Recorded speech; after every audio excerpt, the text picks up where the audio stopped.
Communication effectivity. You ever get one of those emails? The kind that never ends? I don't mean they're long. I mean the replies keep going on,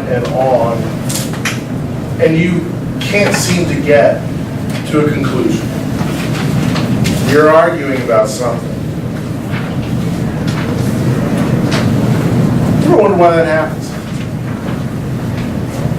Has it happened to you? Oh, yes. And what did you do eventually? Delete that email. Delete it? I don't want to see that. That's a good solution. Oh, I'm sorry, Art, that was yours, wasn't it? I apologize. Let's say you actually wanted to get to the conclusion. What did you do?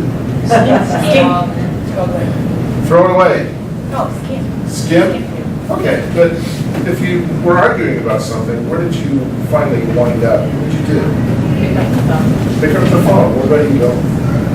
Well, I realized I had no power to solve the problem. The person had a problem to block it. So I gave up. I said, oh, thank you. I have some more insight on that now. Have a nice day. But I didn't call the name.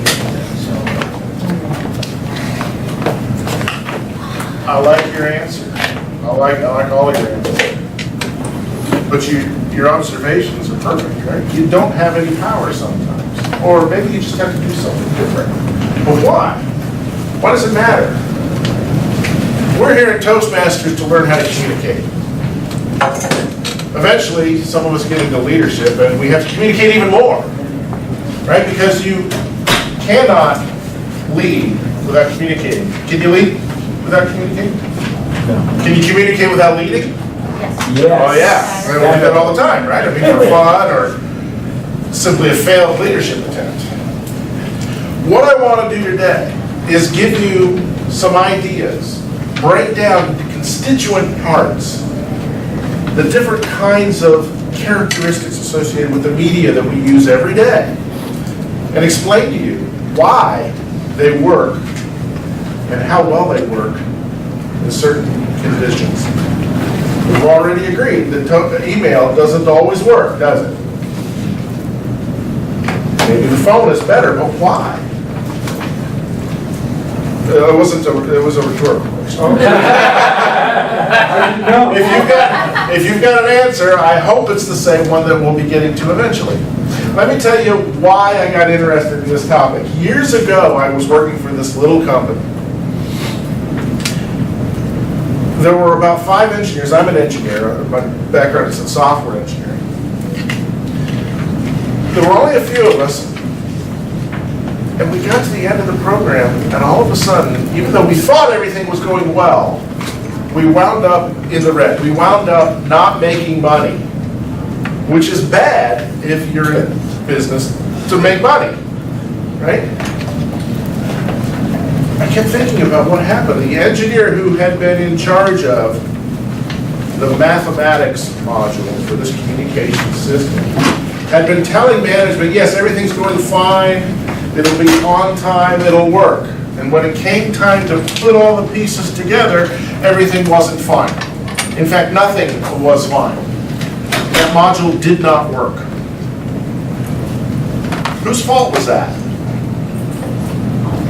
Any ideas? That's not rhetorical. I just stay out of this. Art says the leader's fault. What do y'all think? I'll go with that. And the modulist's, the engineer's fault? I say yes, that's correct. Both.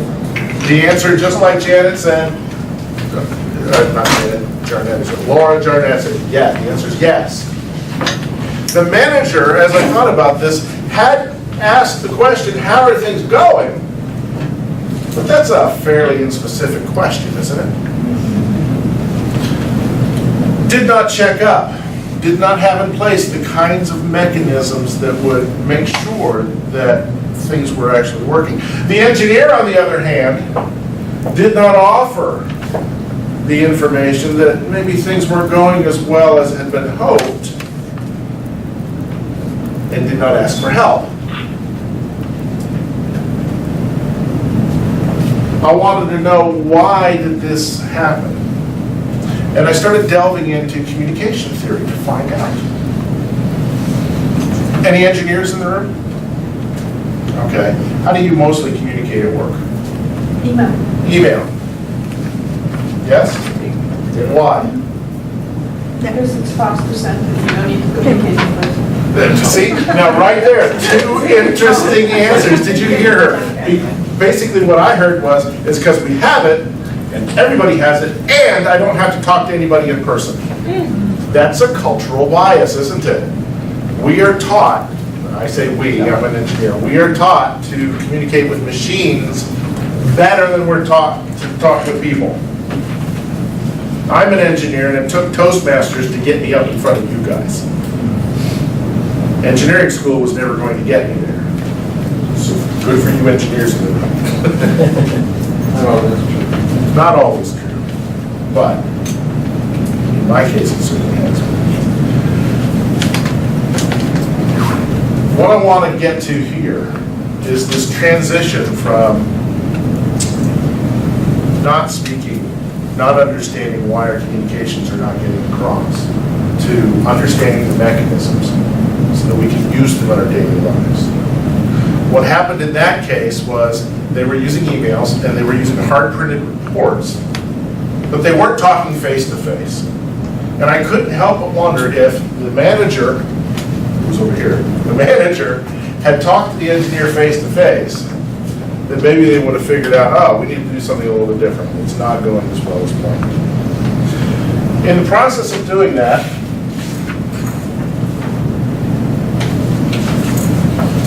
I broke down, I looked at communications theory, and I learned about this concept called equivocality. You've got a piece of paper in front of you. It's got some blanks on it. We're going to fill those blanks in as we go along. If the idea is to get your message across, now in Toastmasters, when we stand up in front of our audiences, whether it's in our clubs or in a competition, have you seen the international competitions, by the way? No. Some, a couple, have you ever seen them on CD or been there in person? It's fabulous. The level of expertise that you experience while watching these folks on stages, it's inspiration. And the first time I went, I was with my wife, who was not a Toastmaster, but is also an engineer. And she picked the winner and I didn't. How is this possible? I'm a Toastmaster. I'm Lieutenant Governor. I was Lieutenant Governor of Education and Training at the time. I should be able to know who's going to win this thing. And she said, no, that person won. I said, now you're wrong. And she was right. Always. You know what she noticed that I didn't? I noticed all the mechanics. How the stage was used, vocal variety, how the person was dressed, and so on and so forth. You know what she noticed, not being a Toastmaster? Message. Yes! Bill's got it right, the message. What connection was made with the audience? She felt connected to that speaker. That's what we're here to try to learn how to do via our mechanics. But also, I need to get this idea out of here and into there for each of you, just like I'm trying to do right now. That's a skill we need to take back into our lives.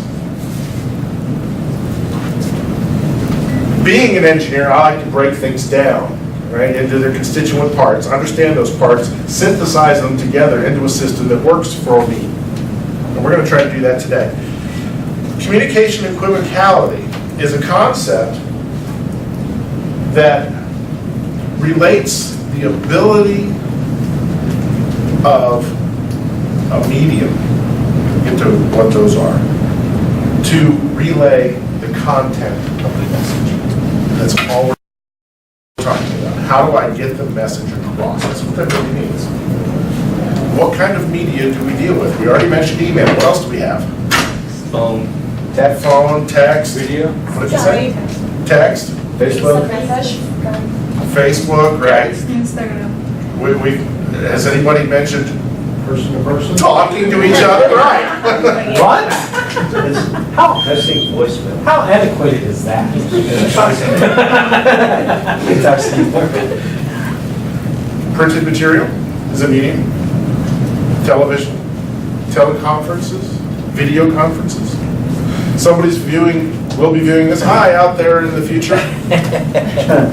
Right? That's another medium. Each one of these media has a different capacity to carry the message. And when I talk about equivocality, I'm talking about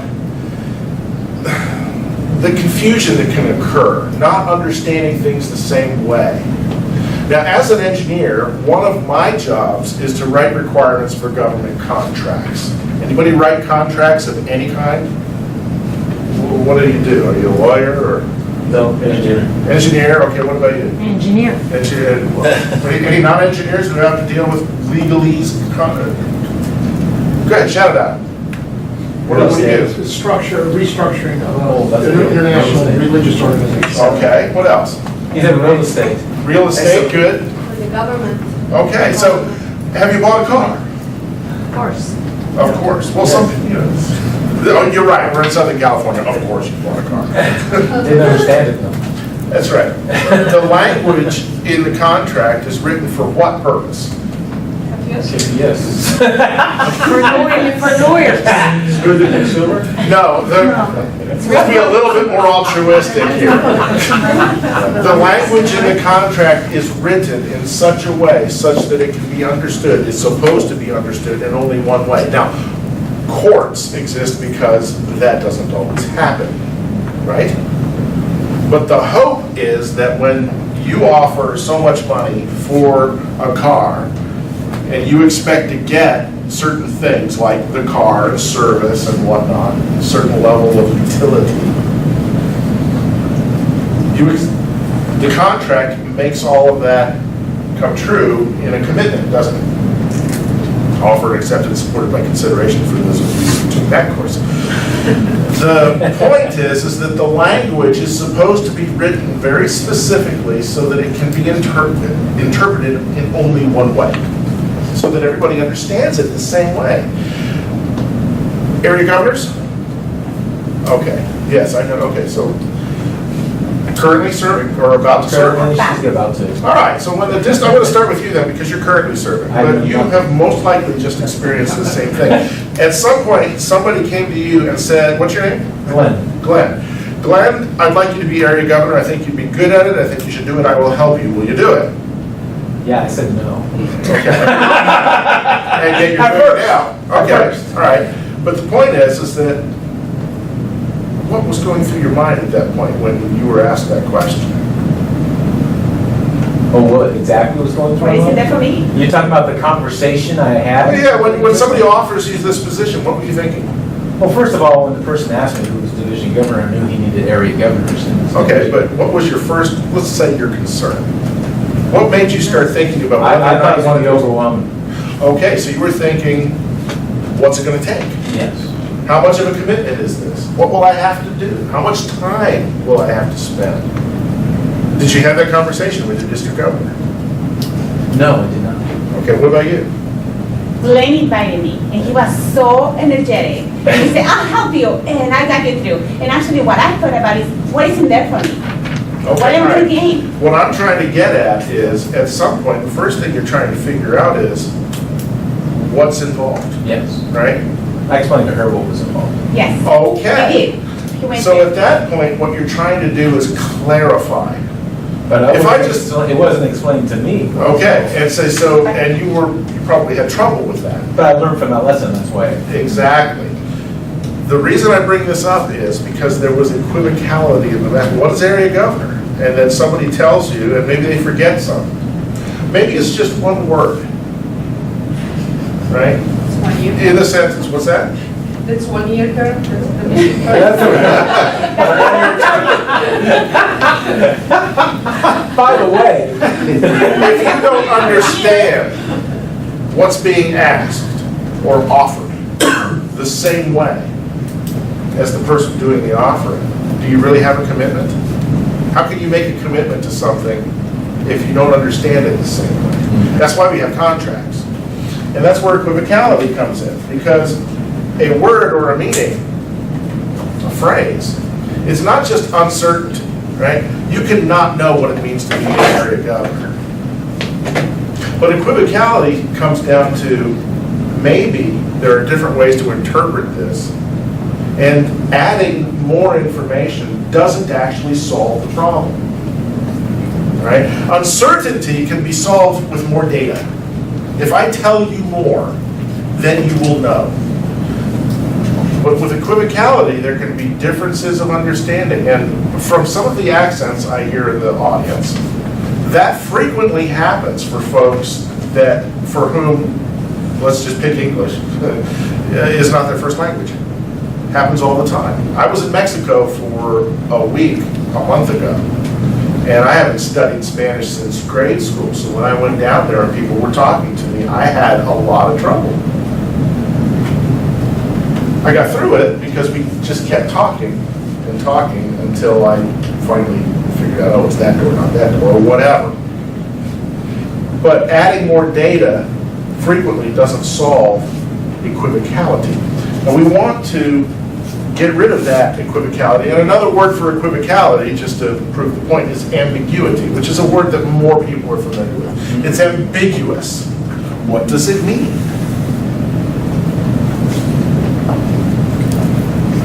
Word of the day. And that's your second bullet right there. What we're trying to get, this is your first blank spot to fill it in. There are multiple possible meanings, and what we are lacking is a common understanding. I want to get you to the point where you can have a common understanding, okay?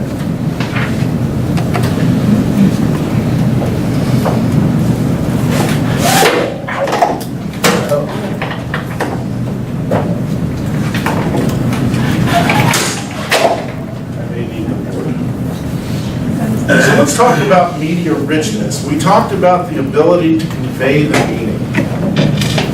Media richness is a property associated with each medium.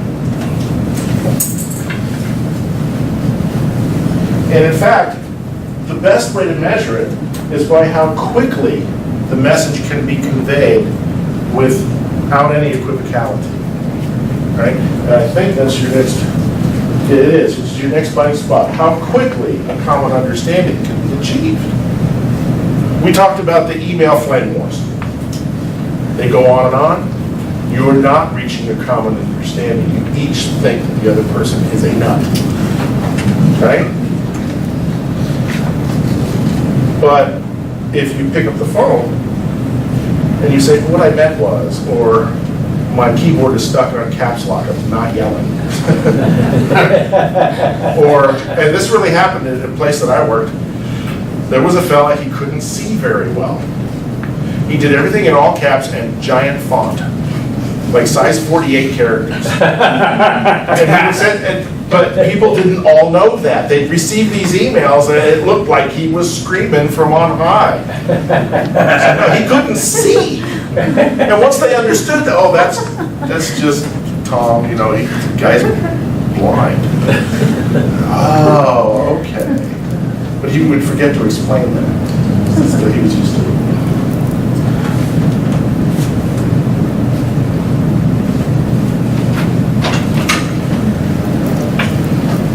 We've practiced these individual mechanical things in our clubs and in our speeches, and this is where they're really going to come into use, because there are these richness cues and immediacy associated with each message, each medium. We have our visual cues, right? Our facial expressions, our body gestures. We learn about those things. These are your next two blanks, gestures. And here's one you might not have thought about. Graphics. Right on the back of here are some pictures. People learn differently. I like pictures. I like graphs. Verbal, my voice inflection. Right? If my voice is going up, I'm getting excited. Pitch, the degree to which I speed up or slow down. My word choice. If I'm cursing, I'm probably angry. I'm probably not in the Toastmasters club. Or if I'm using very technical terms, maybe that's conveying a different kind of information. Right? If I'm talking to kids, if you're talking to kids, what kind of words do you choose? Simple. Simple, visual, one syllable, right? And visual, right? We're usually trying to talk to them in pictures, aren't we? What about physical? Oh, and that was your second bullet next to verbal was inflection, voice inflection, word choice. For physical, we have This is an interesting one. Simple physical presence is an indicator. Have you ever heard the medium is the message? Yeah. Do you know what that means? What do you think? Well, by Marshall McLuhan, and whatever the media, a person could be sitting there looking sloppy and saying something wonderful, but what you're getting is sloppy. You're thinking the person doesn't know what they're slouched, they, got 4 days, well, now 4 days worth of beer. Their clothes are all terrible, they look like. That's impressions, right? That's an impression. What about simply, if I call you on the phone or leave you a sticky note on your chair versus finding you at your desk to talk to you, which message is more important? Even if it's the same message. Yeah, that does. Right, because I spent the time to come talk to you. It was worth my time. Right, so that's a sense of physical presence. There's one other thing that was explained to me about that. Watching television, that's a medium, but the Yes. message is you do not have control. But it's a You're one-way sitting- direction. Yeah, you can watch the news, you can watch all this. The message is coming across you just as an observer. Have you ever thought about, this is a bit of an aside, have you ever thought about the fact that our speeches and our evaluations in Toastmasters work that way in the moment? When I'm giving you an evaluation, what do we expect? That you're gonna sit there and listen to me until I'm done, right? And if we wanna talk later, fine. When I'm giving my speech, unless I invite feedback or interaction in the moment, we expect it's a one-way conversation, right? Is it really? No, Why not? because to convey the message right there is up to who is You're still listening. listening. Visual. I'm watching my audience. Are you falling asleep? Is my message getting across? Are you bored with this? Do you think I'm an idiot? Can you pick those things up from the front of the room? Yeah, this is the way you're looking at me, yeah. We'll look at people All like that all the right, time. moving on with it. The next one across from physical is the emotional content of my message. If you've seen any of these international competition speeches, you've likely seen some emotion being conveyed. I have to say, I almost hope I never get to give one of those speeches that's that good, because something horrible has always happened to these people. I will say, and to corroborate that, I won the District 5 Humor Speech Contest by telling the stories about how I fell off a motorcycle. I have made a whole bunch of speeches that went far by telling people how I fell off of things. Mountains and motorcycles. Timeliness, this is so important. We talk about in Toastmasters, we're so proud of the fact, when do you get your feedback after you give your speech? Immediately, almost immediately. Almost immediately. You get feedback right away. So to keep that in mind. It's the speed of the feedback. That's your next blank spot. Speed of the feedback. That's time limit. And then language variety. Words versus numbers. Those are your next two blanks. Words versus numbers or symbols. When you're reading something, if it's a math book, right, you're using a lot of symbology. If you're reading physics magazines, I was reading about neutrino physics this morning because I like that stuff. They are hard to understand language, so that I'm rereading the sentences over and over again. But 2 days ago, I bought Dr. Seuss's Horton Hears a Who. There's a lot of physics in there, but none of it is in hard to understand language. Okay? The kind of language that's being used can have a big effect on how your message gets across. So we've got these 5 dimensions, if you will: visual, verbal, physical, timeliness, and the language variety used, all affect how our message gets across. And each medium has different levels of these things. We're going to talk about rich versus lean media. Now, rich media has a lot of capacity to carry the message, whereas lean media, well, let me say this a little bit differently. Remember we said that media richness is how quickly the a common understanding can be reached, right? Rich media convey a common meaning quickly. Lean media take a long time to convey common understanding. You engineers, you remember reading those textbooks in school? You read them over and over again, trying to understand the math, the concepts. It takes a long time, especially if all you're doing is just reading, right? What about Toastmasters magazine? How tough is it to get the concepts that are written about in Toastmasters magazine? Pretty easier, right? Very easy. Right? If they're written, first off, they know who their audience is. They don't have to explain a lot of the special terminology. Now, a non-Toastmaster reading Toastmasters magazine, even though it's written at a fairly understandable level, will probably struggle. What the heck is a DTM? I know a lot of Toastmasters who don't know what DTM is. DCP, who knows what DCP is? You heard it this morning. What is it? I know you know. Distinguished Club Program, CSP. Club Success Plan. Oh, I thought, Yes. Well, my middle edition's age, but nice try. But see, the point is that this jargon, this argot, if you will, has an effect on whether or not we understand the message. Even though we're in the group, CSP, DCP, okay, DTM, okay, CC. Am I speaking Spanish? Or am I talking about the common communicator? It depends on the context, doesn't it? So rich media have lots of visual cues, right? There's the list right there. Lots of verbal cues, instant feedback. And right now, I am engaging in a very rich medium. And in fact, it's the richest medium we have. The benefit of a rich medium is that the message gets across quickly. Common understanding can be reached quickly. If you don't understand something, you can go to Charley, what does that mean? And I can tell you, and then we'll get there. Now, let's step back a bit to a slightly leaner medium. Video conferencing. Do you do this at work yet? Yeah? Now, maybe it's not faces on the screen. Most likely it's PowerPoint slides on the screen, right? What about teleconferencing?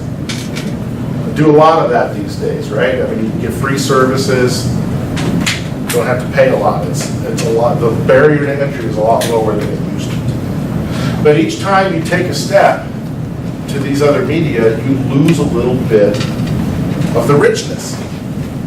In video conferencing, you probably can't see anything below my shoulders, but you still get facial expressions. You hear the verbal variations. You get relatively instant feedback. Telecons, you can still hear, but you can't see now. What about email, where the trouble really seems to start? Yeah. No interest. can't hear us. What are you losing? Emotions. Emotion? Well, we apply the emotion, don't we? Personality. You lose the visual, right? What else do you lose? Remember, we're talking The about tone. how quickly common understanding can be reached. It can be interpreted there. It can be interpreted like high equivocality. What were you going to say? Accuracy, Right. which is the same thing. Feedback is slowed down a little bit, isn't it? Sometimes the emails are going back and forth really quickly. You're not really getting anywhere. The messages are not getting across. There are now enough cues missing that people are applying their own cues. All caps means yelling. Says who? Don't forget the emoticons. Exactly, right? When I was Lieutenant Governor of Education Training, my district governor, also an engineer, really, I'm a wiseacre. I'm cracking wise all the time, even in email. And I would write things in my email that were clearly absurd when we were talking about business district. At least I thought they were clearly absurd. Nobody would ever take this seriously. I would get an email back this long explaining why we shouldn't do that. And I would write back, Emily, that was a joke. Oh. Face to face, the same thing would happen. And I realized Emily is extraordinarily literal. And my strange sense of humor of going to the extreme absurd was lost on her. So even now, face to face, when I make a wisecrack, an observation about something, if I'm talking to Emily, it's, Emily, I'm kidding. That's a self-preservation mechanism. She's bigger than me. I'm fairly sure she's stronger than I am. And I don't want the kind of feedback that I know would come from me seriously. Which also amuses me, so I do it anyway. The point is that sometimes you have to apply, and emoticons do to some degree help, don't they? Because if you write something silly and then you put colon parenthesis, right, or LOL or something ridiculous like that, it calms people. It kind of, oh, these kids. All right. You see a table at the bottom that talks about the media richness hierarchy. And to hopefully now, to nobody's surprise, right, the richest medium is face-to-face at the top, and all the way at the bottom we have written documents, reports, if you will. And you can understand, right, if you write a report and then you send it off to wherever it's supposed to go, how fast is the feedback? It's really slow, right? It can take a long time to come to terms with that. I worked at IBM years ago, back when it was a giant company.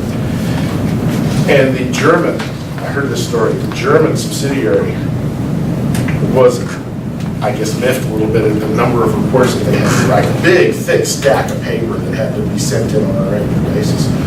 One time, they decided to write it all in German and see what happened. Nobody noticed.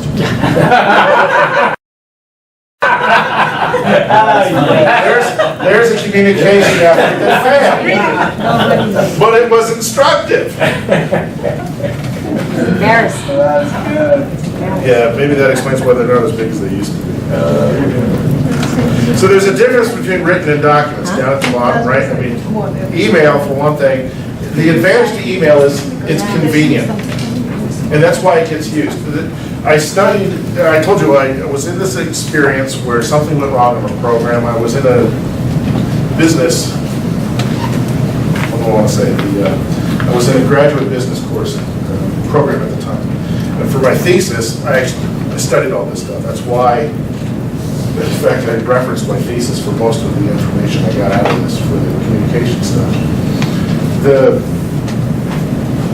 I forgot why I was going here. Email. Right, email, thank you. What I found out after doing the study, I knew, see, that's why you need an audience.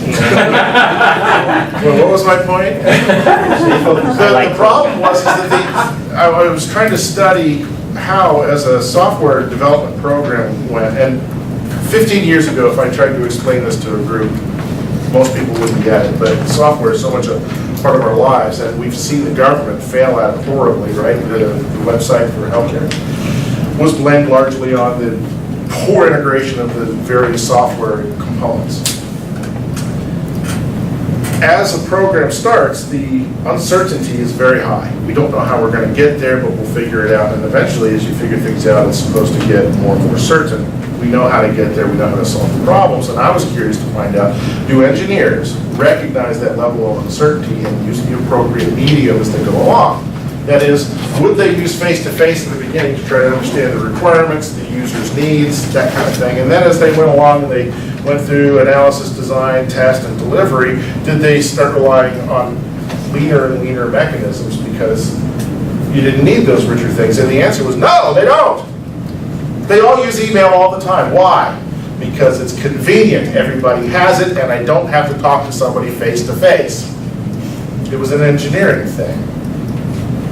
That doesn't take away the meetings. I mean, nowadays we have the agile and the Scrum meetings and every Yes. meetings in person. What does that force us to do?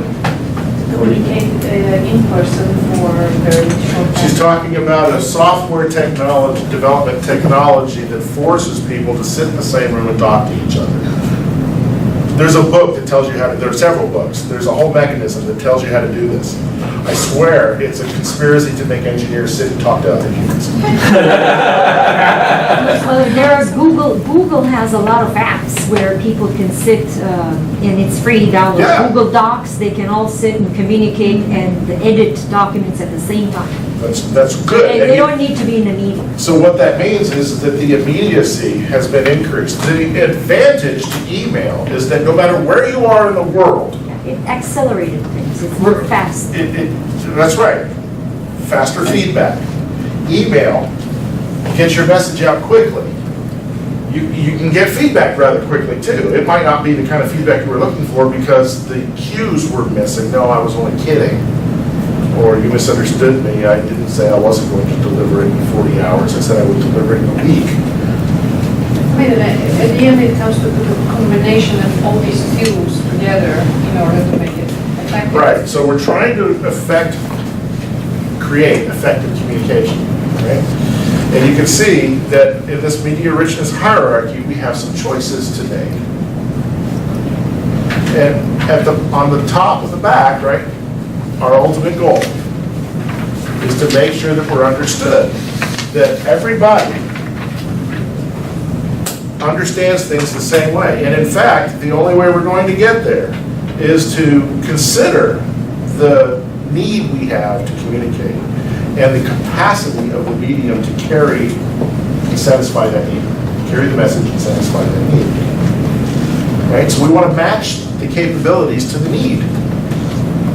If you need to get out a message to a large audience quickly, and you're sending a message that's fairly understandable. Hey guys, I need your input for this report by Friday, close of business. Everybody knows what the report is because we talked before. They know what Friday close of business means. It means Pacific Daylight Time at 5 p.m. Because I've worked with these people, they know what I mean, we've done this before. I'm going to shoot out an email. It's easy. I'm fairly sure they're going to understand what I want, right? And if somebody doesn't, they can shoot me, it'll be good enough. If, on the other hand, I'm asking the folks that work in my department to come up with feedback for how we can do something better in an engineering process, or maybe we don't like the way the cafeteria works, or we have to pick something to do that, and I'm fairly sure they're not going to understand exactly what the goal is. It's complicated. Maybe we're going to try to decide something really complicated, solve an engineering problem. Right? Maybe we're having a PTA meeting, and we got to figure out what to do about the cafeteria. Oh, it's probably the cafeteria. People don't know yet. What are we going to do? Am I going to shoot out an email? Maybe just a meeting time. But let's get together and talk face to face, or have a telecon, right? So that everybody can understand what we're talking about. Does that make sense? You can see, I drew a simple graph here. This is in no way reflective of actual statistics, but it's a general trend that as the richness is highest, right, according to the medium that we pick. Right? That's what we've been talking about, and that's, if you like tables, you can look at this. If you like graphs, you can look at this. It's the same message. This is the best example is interviews, resumes, applications. Absolutely. So I can get a resume from somebody and get an idea. And reject it. But if you meet with the person, it's different. I've got a perfect example. Always. Every year at the Toastmasters International Convention, to bring us back to Toastmasters, the international director candidates and the candidates for the top 4 offices. Well, you really don't have to interview more of them because the rest are all there. They all get interviewed, right? My biography, my bio, which is short for something, certainly not a full biography, is up on the Toastmasters International website. Does that tell you everything about what makes me a good candidate?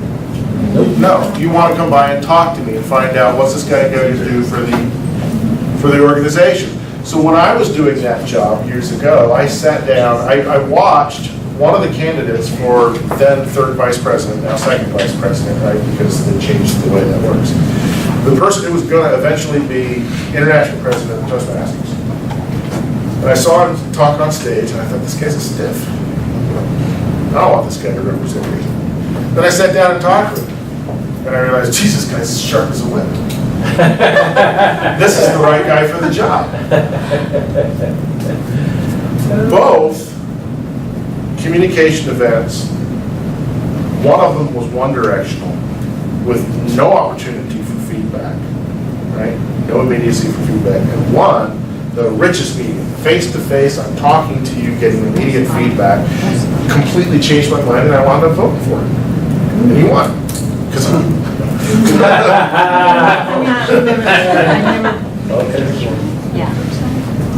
now, I said that equivocality and uncertainty aren't quite the same thing in the beginning, right? But there's a chart here that talks about when uncertainty is high, you probably want to choose a rich medium to overcome the uncertainty, because like we said, adding more information will solve uncertainty. It won't necessarily solve equivocality, but at least you've taken care of the uncertainty. What are we talking about? Right? And that's your goal. When you have high uncertainty, you're trying to reduce equivocality and uncertainty, so choose a rich medium. On the other hand, if you have low uncertainty, like I said, if you're pretty sure everybody will understand what you're talking about, then choose a medium that's expedient. Maybe it's just sending out a postcard or an email or something like that. A quick phone call, right? Save time. Now you've got a choice, right? You understand the differences in the different media's ability to transfer the information, depending on the needs of the communication. This would be pretty hard. I can send you this piece of paper with all the blanks filled in via email. And you still might not understand what I'm talking about, right? Why would you? Unless you'd already studied this. I can show you the article in Scientific American about neutrino physics, and you might not understand it. Hell, I've read it 3 times, and I still don't understand all of it. But that's okay, because I don't need to understand it. But you do need to understand this, right? It'll help you today, tomorrow. So choose what works for you. Yet another picture. You're a graphical learner, a visual learner, right? Uncertainty is high, choose a rich medium. If it's not, save yourself some time and effort. And really, honestly, I will send this to you if you write to me. There's an email down at the bottom. If you send it to me and you missed it, did anybody miss a blank? I stopped putting blank lines in after a while. No, at all. Okay. If you, I did study this at length. I have seen this work and not work. If you have any questions, let me know, and I'll try to help you. Do you have any questions now? It's pretty clear. Okay. You got your master's in SDS? Yes. And what? Master of Science in Business Administration. We have evaluation sheets. Yes, they are in the folder. So you're in San Diego or Pomona? Yes. What do you mean? I have 2 families, that was clear. I have one family spread across SoCal. Didn't we hear one speech like that with all the yeses? I worked down in San Diego. My wife and I both needed new jobs at the same time in 2004. Ooh, at the same time? Yeah, Talk about and that. it was stressful. Do you have one? I got a job down in San Diego. We were about to leave California for good. That wound up not happening. No, I didn't get on your end. Good, pass those back. Charlie, we need a couple. Okay, we'll swirl around the back. Oh, okay. Yeah. That's all I have. If we need more, there's, my wife found a job in LA. In LA? She found out a house she liked in LA. This is back when houses were still. Anybody else? They had equity. Yeah. So we have a house in Pomona, we have a house in San Diego. And depending on who's doing what, the dogs travel back. And England, did you want? I better not. Yes, I I live in San Diego. Oh, okay. I thought you were gonna get some disparaging remarks or something. So to be clear, Toastmasters magazine should have a definition for the TLAs in their. Well, but they know who their audience is, right? So if the acronyms are wide enough, they could. I suppose it comes down to know your audience. Okay. Right? If you're gonna get up in front of an audience, and you're gonna start spouting off specialized terms, that's fine, so long as you're sure that they understand what they mean. This happens to me all the time, right? On government contracts, I'll go from government contract to government contract, and I'll go from the Navy to the Marine Corps to the Army, and they all use different, for the first week, I had no idea what anybody's talking about, because they're using these huge recursive acronyms that don't mean anything to me yet. Yeah, but their TLAs are 20-letter acronyms. They could be. And here's the funny thing, I don't know what you mean by a TLA.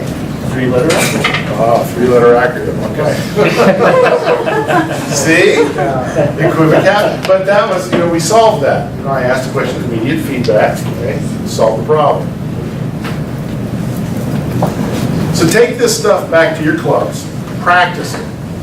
Take this into your lives and use it.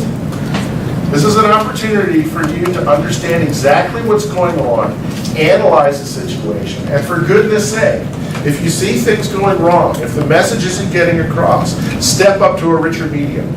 If you're wasting time, have you ever been in a meeting that seemed like, why are we even here?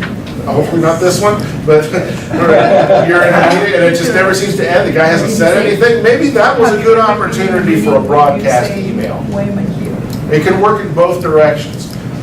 Match the communication need to the capacity of the communication medium. Your life's going to be better. Thank you all for your attention. Let me know if you need any help.